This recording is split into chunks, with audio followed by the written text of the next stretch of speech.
Good day, I'm Anne Dolenchik and you're listening to Anne on Influence.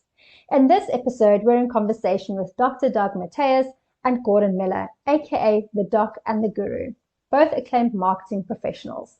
They've been in the industry for decades and share their experience and knowledge with us. This is a two-parter podcast episode because we covered so many topics. In this episode, we touched on the shift over the last couple of years of including psychology in advertising and marketing, in particular behavioral sciences. The importance of making sure your campaign is aligned with your target market and that it's not just you and your team who loves the idea. Knowing how to interpret data being key to insightful campaigns, and of course, we chat about the brands and stars who influence the Doc and the Guru. Enjoy. If you enjoy listening to Anne on Influence and find it insightful or helpful or educational, you will also enjoy our fortnightly newsletter. Sign up at the link in our show notes. This podcast series has been made possible through an exclusive sponsorship from SA's #1 nano influencer platform, theSALT. Most brands have a communication line to their existing customers, but not a way to get them to have additional positive brand conversations. theSALT solves the problem by identifying brand fans and getting them to talk more about their positive brand experiences. theSALT have a database of over 140,000 registered brand fans and in-depth information on each to perfectly match your brand to the right influencers. Reach out to them now and see what they can do for you. Welcome, Doc. Welcome, Gordon. Thank you so much for making time to be on my podcast today. Guys, if you're not aware yet, Doc and Gordon have got their own podcast called The Doc and the Guru. It's all about marketing, super insightful. So I give it a thumbs up. So please go subscribe and listen to that one as well. So Doc and Gordon, you guys have been in the marketing industry for a very long time, which tells me you obviously really enjoy what you do. So that really made me wonder, really, why are you so passionate about marketing? And let's start with Doc. Can you answer that question? Well, firstly, thanks, Anne, for having us on the show. It's nice for Gordon and I to be on the other side of the camera, so to speak, or other side of the microphone. So that's great. I think for me, it's been, I guess, even as a kid, I was always drawn to brands. And so, I'd see something, whether it's a car brand or, ironically, in many cases, a sporting brand. In other words, I'd see a pair of sneakers at a distance and I'd know the not only the type, but, the model name or the model number and so on. So I was always aware of logos. And then, as a kid, you also collect certain things along the way. So Coca-Cola, for argument's sake, would have the underliner and it would be like a treasure island. And so you get drawn into the collection. And for me, even as an adult, the big attraction was the multifaceted nature of marketing. So in other words, it's not just marketing communications. Obviously, that's the overt part, the tip of the iceberg that people see. But it's all the thinking and the planning that goes behind it, specifically when you're running a big campaign. And I've had the benefit and privilege of running some really big integrated campaigns that have so many aspects. And it's important to not only bring them together, but interesting to see how you bring it together. And the end result then is often a piece of communication that would lead to a purchase or a sale or so on. So yeah, a long way around, but that's it was ever since I was a kid. I was always attracted to, I think, the visual part of marketing. And then later on found out that there were other things that led to the visual part. Yeah, for me, it's so many things. Slightly different approach. I mean, I studied psychology and English at university, and there was a spectacular lack of thought about the application of poetry as a way of earning a living. So I came into it rather through the advertising route. I was spectacularly ill-informed about marketing as a discipline. It was only as I grew into the advertising that I began to understand where the application is. So for me, it was just a chance to behave badly and exercise a poetic view of life, and people seemed to give me money for it. So it was really rather enjoyable. But I mean, I think it's come a long way since then. And ironically, what I thought was the poetic lifestyle has become more secondary to the psychology aspect of it, because where we're going in media now is behavioral science and looking at attitudinal engagement rather than the number of people who look, who listen, who engage, whatever. So, yeah, it's just an eclectic lifestyle which has really appealed to me and kept me interested for 45 years. That's amazing. And I love that you actually brought up the behavioral side of it, because that's exactly where it's all going. We all want to know why people do things. Why do people love a brand? How can we get them more interested? And it's more about the consumer these days, and that's also where it's going, than it is about the product trying to sell.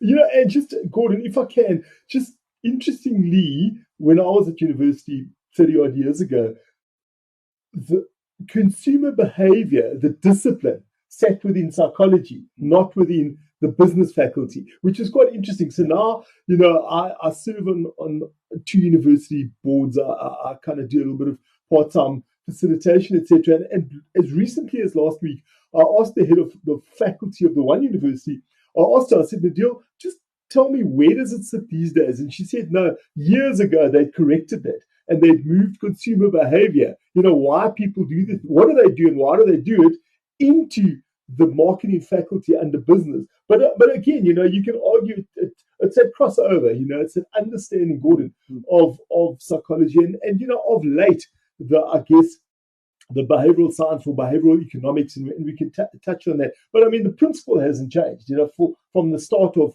whenever the start was, making something or offering a service, enticing somebody, finding out if they need that, and then wrapping it up that they can do it. But I mean, interestingly, that the two, I just happened to, my setup was such that I did subjects in both fields. But I always wonder whether somebody chose and didn't do consumer behavior and yet qualified as a marketer. Quite interesting. That is interesting, and I'm glad they corrected that, because I did marketing at varsity as well, and we didn't have the psychology part of it, which is interesting. And now that you mention it, yeah, it is. And it's encouraging that at least from an academic base point of view, what now looks like, and many times things look like common sense after the fact, because everyone's clever after the fact. But I mean, the point is, at least now it's corrected. So hopefully young people coming through. And, as part of some curriculum design now, young people coming through have that understanding that marketing isn't about making something, putting a bow around it in a laboratory. You've got to drop that into the actual real world. And you better understand, do people want that thing, need that thing? How does it look? What do they do? And so on and so on. And so you need that bridging device. 100% agree with that. So then I also want to know, what part of the discipline do you enjoy the most? Because like you were saying earlier, there's so much that goes into that end result. But what part of the process do you find the most enjoyable? I think from my side, I enjoy the execution part. In other words, the overt communications part the most. So in other words, whatever shape or form that may take, whether it takes the form these days of a social post, or whether it takes the form of a long-form television commercial in certain markets where that exists. Ironically, Gordon and I are discussing the other day about, traditional media versus what we'd call new media, but in time won't be new media. So I still like the overt visual part, but obviously having worked in many organizations, you do appreciate the bits that go in behind it before that. Otherwise, you rush to the answer. And I guess the earlier days, I'd always like to spend time at the agency, rush to the answer, do the flash Harry stuff. But you need to do the basics. And, we may chat behavioral economics a little bit later, but those are the fundamentals these days that unless you have that proper base, you could end up communicating because you like it, which is exactly often the wrong reason why, people do things, Gordon. People buy into, they drink their own Kool-Aid, they buy into their own campaign, and they love it. And then everyone must love it until the research comes out and anyway.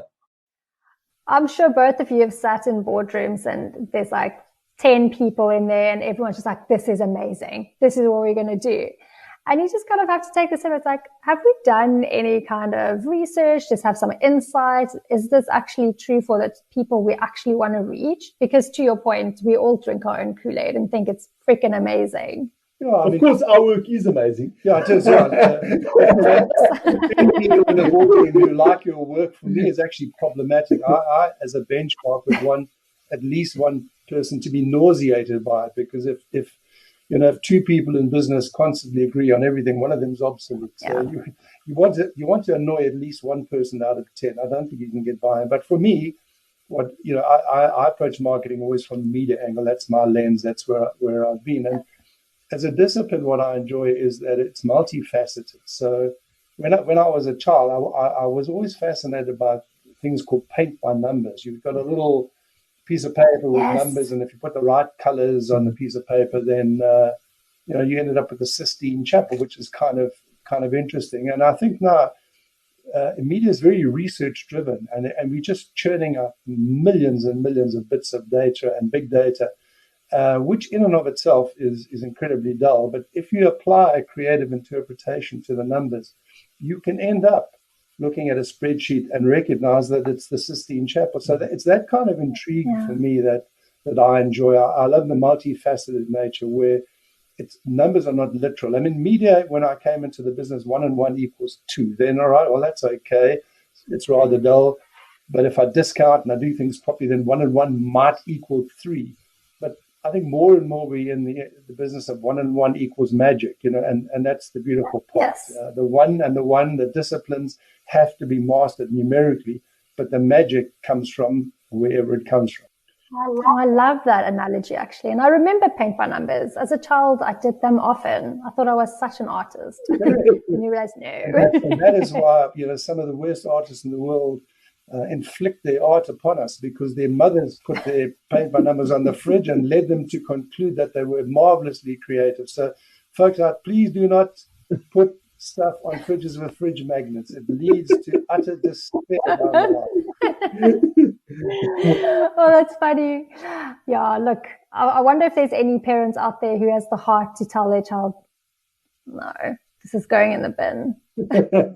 Yeah, but I think just adding, Gordon, to your point about data and whatever shape it takes, whether it's a spreadsheet or a research paper, and there's a whole lot of it. It's not about collecting the data. It's the application and the use of the data. You know what I mean? And so often you look at it, and I guess that's a skill that comes through training and experience and perhaps knowing what to look for, as you say, because life isn't as simple as just painting by numbers these days. There's a lot of another lens of experience and expertise that comes in.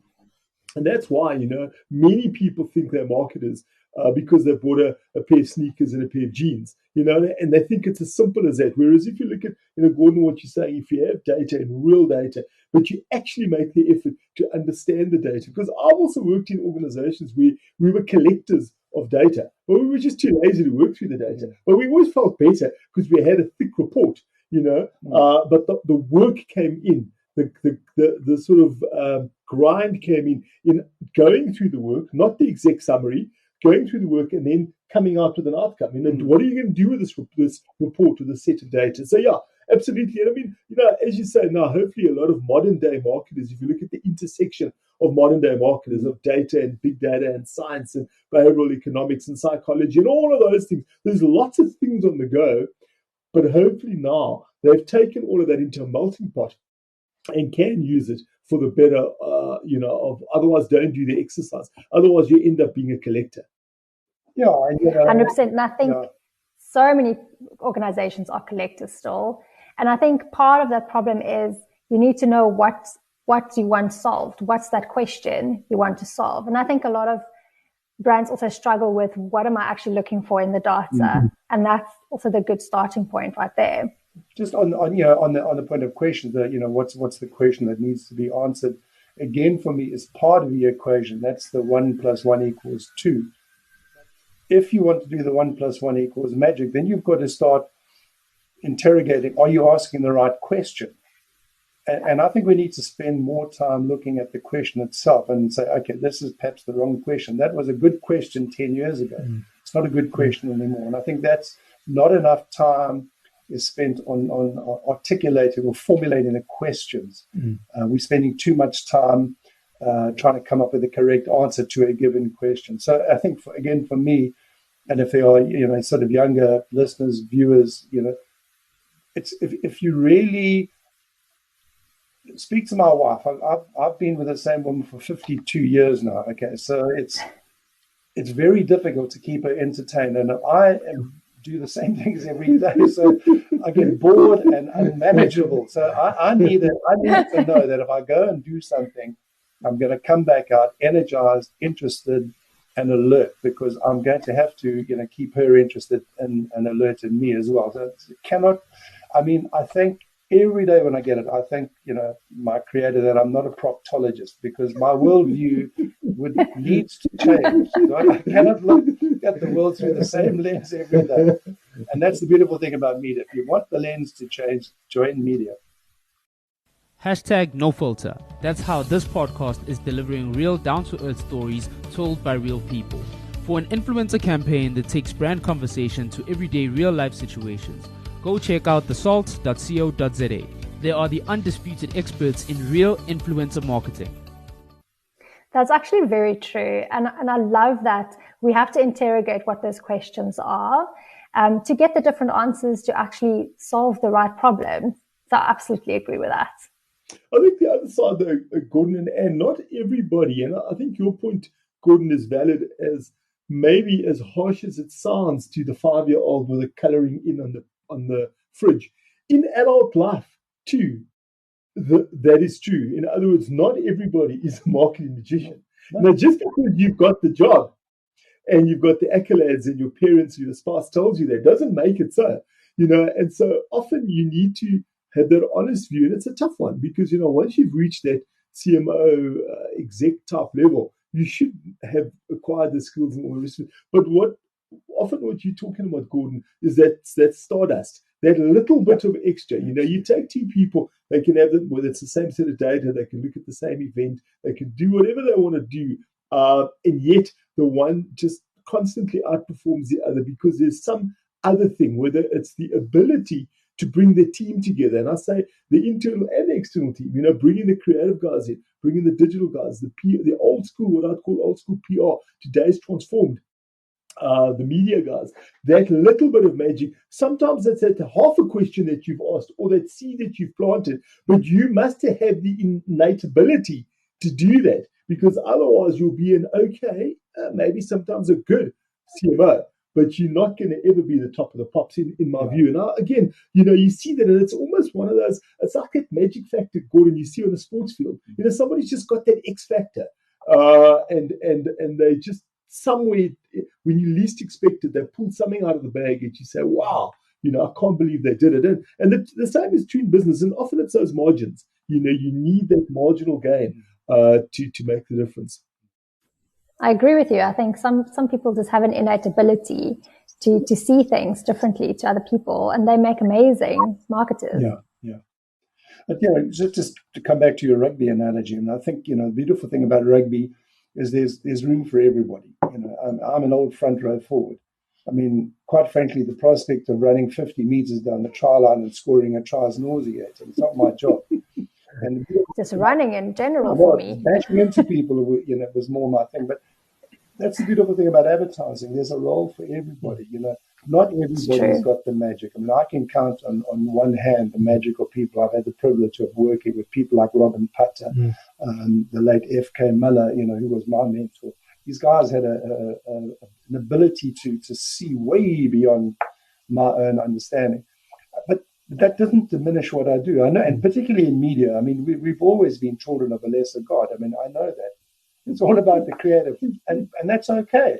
So, just be best in class, even if maybe you're in the B class, that's okay. That doesn't diminish the fact that you came first in the B class. Yeah, absolutely. But Gordon, it's, and if I look at media, and you know that, you guys spend all the money, so it's not children of a lesser God. In fact, that's where all the cash, all your money, Doug. That's the best part about it. Yeah. And again, the thing is, your speciality would be the media strategist, the media planner, the media director, the media whatever.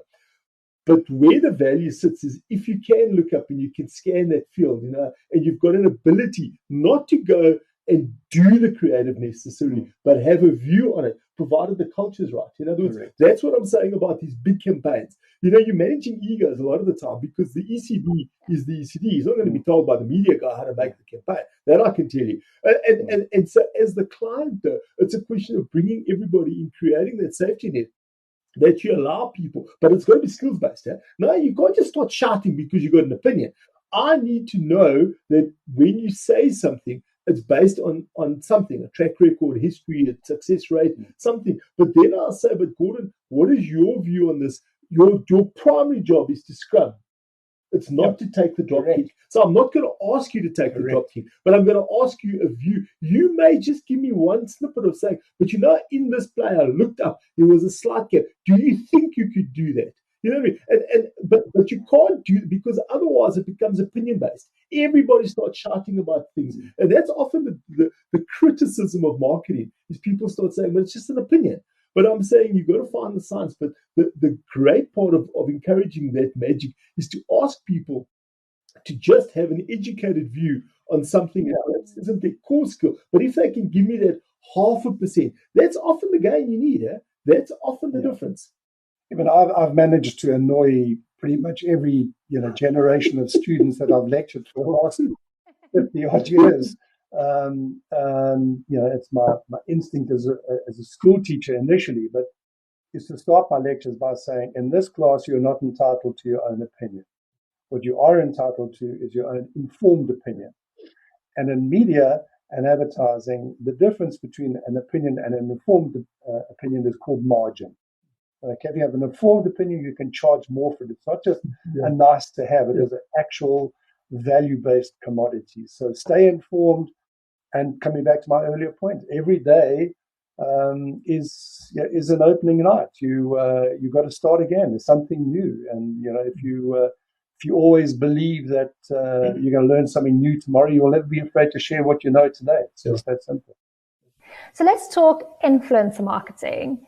And I'm quite curious to know, when did you first become aware of this thing called influencer marketing? Maybe you were on your social media, somewhere on a Twitter or Facebook, and you saw an influencer talk about something and you thought, geez, this is not just someone talking about a brand. This is kind of marketing.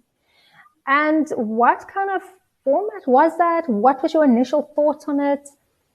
I don't look at the narrower definition, perhaps, of influencer marketing being largely in the digital, online, social media type field. I look back at, what is an influencer? A person who's done something, or a place or an event that has done something to influence me to think about things differently. Now, it didn't always create a change of behavior. So let me give you a few examples. I mean, just as a young person growing up, even before television, certainly long before the internet and social media. But the point of the story is your exposure would be things like cinema, newspapers, outdoor, that type of thing. And I mean, those old Peter Stuyvesant ads of the iconic ads of the 80s, they never changed my behavior to smoke. So in that sense, they failed to transform me as a young adult coming through the system. But I'll tell you what it did do, is it made me want to find out where's Tahiti. Because good-looking people were doing fantastic things in this place called Tahiti. And then they were snow skiing in the Alps. And so it grew a love for me of travel and of looking at the world. And then again, Gordon and I did an episode a few weeks back on James Bond and a museum that was up in the mountains in Austria. And the point with that as well is James Bond was an influencer for me growing up. Gordon, I'd go, those days we'd queue up. It was the cinema, the holiday season, the July holidays or December holidays, whatever. And my James Bond, whichever era you grew up with, was Roger Moore. So I would not mimic his behavior, but I also wanted the cool gadgets in the car. And certainly James Bond has changed through the years, and we understand that. But those were the things then later on. As an adult, a lot of people who follow sport will remember some iconic images, one of which was Jonty Rhodes diving in the 92 World Cup, Gordon. That image sparked a lot of kids that you'd hear them, saying, I'm fielding like Jonty, I'm Jonty, no, I'm Jonty. And the point is, that wasn't social media fed. That was a guy trying to run out another guy in the game against Pakistan. And the point of the story is those are the eras that people grow up with, and they become influencers. And today, obviously there are a lot of modern day examples, whether it's scripted reality TV, big names, A-listers, and we can go on to it. So I think my first thing was, I guess in the world of an isolated South Africa, magazine eras, the movies, the cinema. Certainly a character like James Bond would be an influencer for me. Yeah, for me, it would start with movies as well. But just to comment on the John T. Rhodes thing, the guy who ran it was Inzamam al-Haq, which goes to show that when you're in media, maintaining, or retaining bits of utterly useless information will eventually pay off. So, but coming back to the cinema, for me, as a kid, the very first influencer for me was James Bond driving an Aston Martin. I mean, I'd never even seen an Aston Martin until I saw those movies. So it was really embedded in my consciousness that was the car to drive. I mean, to this day, I still lie awake at night, perspiring intensely at the sight of James Bond driving a Toyota, and you only live twice. I mean, I haven't really recovered from that. So, Bond for me was the influencer. But what I love about that is it's gone beyond that sort of initial cinema. So now we have Bond the influencer with Heineken Zero, which has embraced all the other platforms. And it's not uncool, to go out and have a Heineken Zero. Even on my rugby group, the guys will occasionally allow you to have one. If you have more than one, you might be in trouble. But I love the evolution of the Bond influencer, because it's really up to date now. And it would be, for me, if I want to have a few beers, but I have to drive home these days, that's my number one default. I'm just going to get a pack of Heineken Zeros, and I don't feel like I've compromised my macho image at the rugby bar. No, and I think all those examples were amazing. And I remember those Peter Stuyvesant ads, and those guys were just so cool. It was like that cool factor just dripped from them. Yeah. But to your point, the evolution of influencer marketing, it didn't have a name back then, but we were all influenced by someone, or someone we found iconic. And the John T. Example was so poignant as well. I think I was in primary school when that happened. Yeah.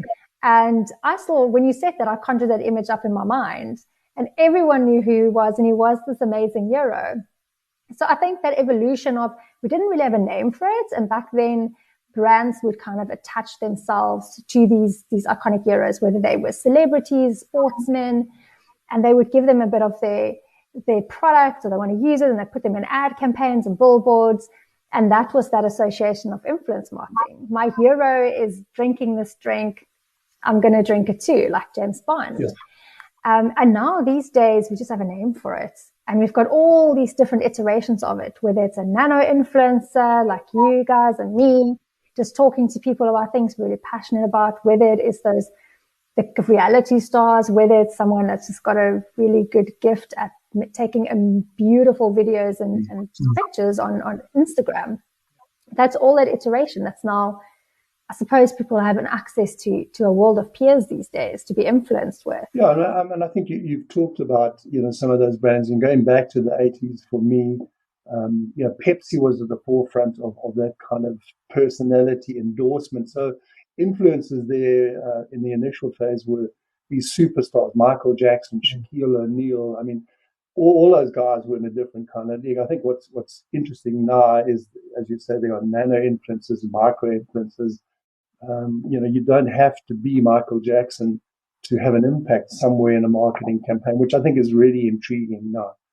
Yeah, Pepsi for me was iconic in those days. I mean, Back to the Future, 1985, I think that was, Marty McFly, couldn't find a Coke. It was all Pepsi. Yeah. So it was so cleverly embedded into product placement, the influences and the mixing of real life characters like Shaquille O'Neal with a Marty McFly in the movie series.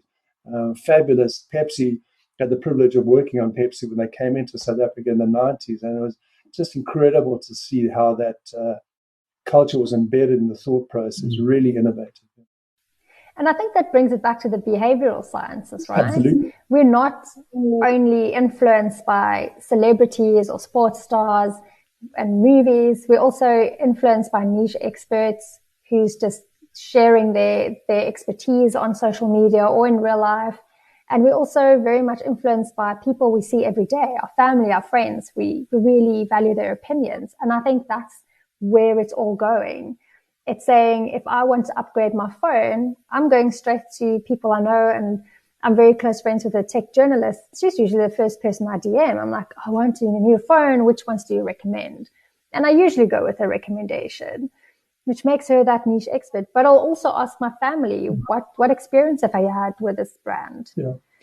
So it's all very much evolutionary, and I love it.